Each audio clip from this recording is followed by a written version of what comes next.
Fala, pô, vamos resolver um pouquinho de lead code hoje? Na verdade, eu quero trazer uma técnica para vocês de resolução de problemas, que é uma técnica conhecida como two pointers, ou two pointers technique, ou técnica dos dois ponteiros. Vamos dar uma olhadinha para que é isso, como é que a gente utiliza, como a gente vai fazer isso em código, para que serve, por que a gente utiliza. Diquinha, é para aumentar a performance, tá bom? Então vem comigo. Meu nome é Vitor Hugo, bem-vindos ao The Digital Bricklayer. Bora pro código, povo. Então, vamos dar só uma olhadinha aqui no que é o problema, tá bom? O que é o problema, pessoal? Dado um array ordenado, ou seja, ele está ordenado em uma ordem não decrescente, ou seja, ele está indo do maior para o menor. Então ele está começando 1, 2, 3, 4, 5, 6, tá bom? Ele tá nessa ordem. Ele quer que, vou pular aqui tudo a explicação, já volto aqui. Ele quer que, dado esse array, ache dois números que somados deem o alvo, o target dele. Então, por exemplo, aqui nesse array 2, 7, 2 mais 7 é igual a 9. Então cheguei no target. Detalhezinho aqui para a questão do index. Ele quer que os index não comecem em zero. A maioria das linguagens de programação, index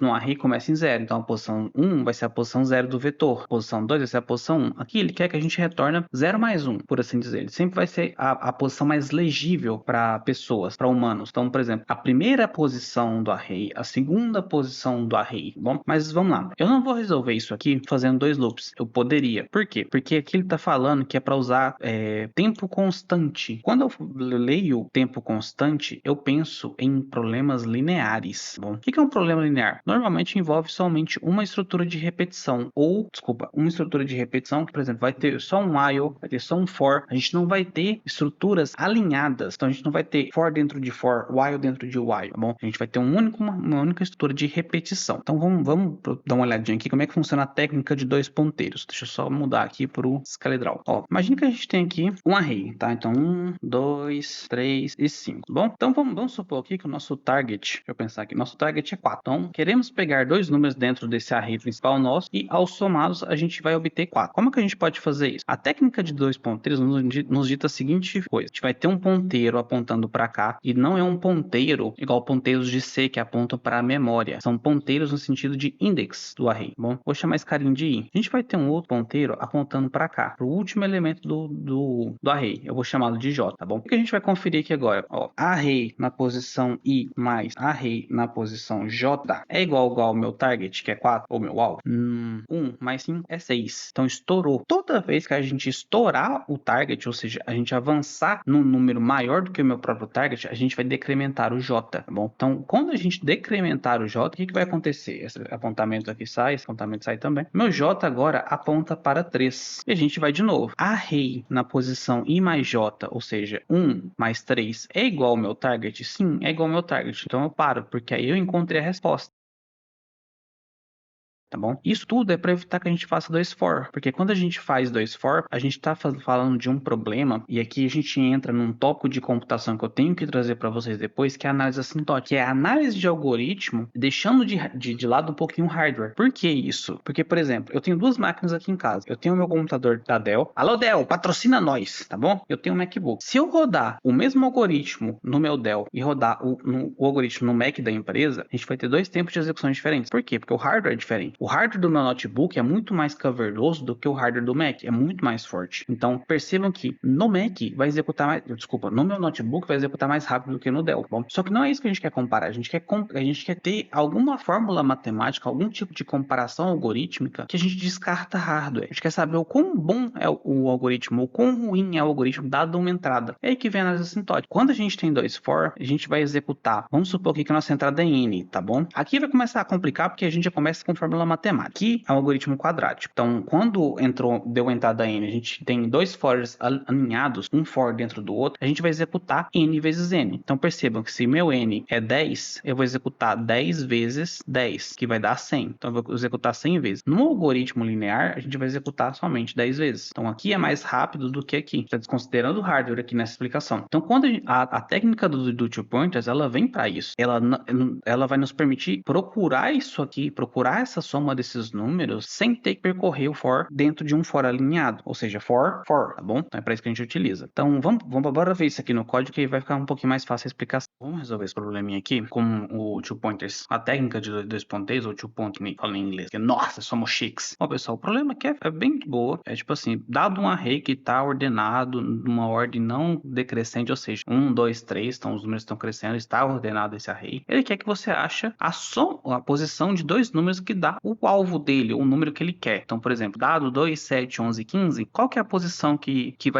vai resultar em 9 somando dois números? É a posição 0 e a posição 1. 2 mais 7, 9, fechou o problema. Só que aqui, ó, o que tá a pegadinha? Index 1 e 2, ele tá considerando que o primeiro index do array é 1, não 0. Tá? Então, quase toda a linguagem considera em 0, algumas consideram em 1. Então, aqui ele tá considerando que é 1, tá bom? É um formato mais humano de se ler a coisa. É a primeira posição do array, não é a posição 0 do array. Mas vamos resolver igual ele quer aqui, só no final. A gente vai usar a mesma técnica que eu expliquei para vocês, posição 0, 1, 2, sempre que achar uma posição a gente soma mais um, que aí cai na posição que ele quer, tá? Então, por exemplo, posição 0 e posição 1, soma mais um em cada posição, vai dar a posição 1, posição 2. Então, cai no caso que ele quer. Então, vamos resolver isso aqui. Como é que a gente resolve? Primeiramente, ele diz que já está ordenado, então a gente não precisa ordenar. Então, o que a gente tem que fazer? Vamos criar os ponteiros. Int i, que é o ponteiro inicial, a gente vai chamar de... inicializar ele com 0. Int j, que é o ponteiro final, a gente vai chamar de numbers.length menos 1. Então, a gente vai percorrer o tamanho do array menos 1, justamente porque o nosso array começa em 0. Depois a gente vai tratar essa de index mais 1 ou não. O que é mais que ele está falando aqui?